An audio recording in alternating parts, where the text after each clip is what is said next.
The Chariot of Death.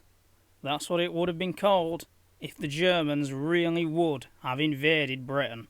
One of the first standardised military production vehicles which was supplied to the Home Guard was the Beverette. The story of the development of this vehicle really starts on the beaches of Dunkirk in May 1940. Following the capitulation of Belgium, the British government began to realise that the military situation in France was becoming hopeless. Churchill was forced to suggest that as a precautionary measure, the Admiralty should assemble a large number of vessels in readiness to proceed to ports and inlets on the French coast. Operation Dynamo famously went into action at 18:57 hours on the 26th of May 1940. The results were spectacular. By the 4th of June, the amazing armada of more than 1,000 boats had recovered 113,000 French and 338,226 Allied soldiers, in what became known as the Miracle of Dunkirk. Their evacuation led to one of the most pressing issues that faced the country for the whole of the war, a lack of equipment.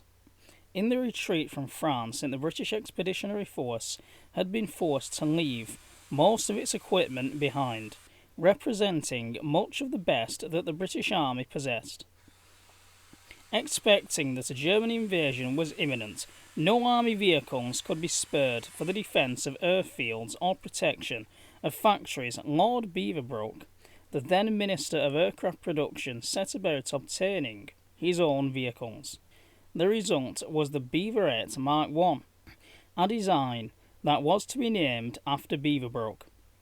And then the chassis most commonly used was that of the 14-horsepower passenger car produced by the Standard Motor Company Limited of Coventry, although the Humber Super Snipe was another source.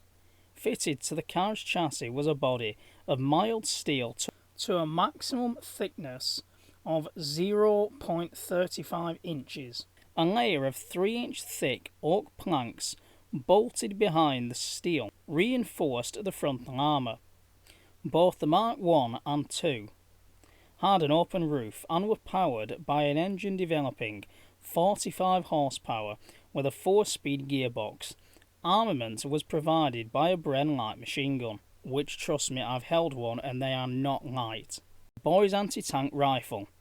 The Mark II could be distinguished from the Mark I by increased rear protection and horizontal as opposed to vertical radiator grills. The later Mark III had a fully enclosed fighting compartment with a small turret on the top, weighing in at just 3 tons. They were used to protect airfields and they were usually armed with 2 Vickers K guns or a Lewis machine gun.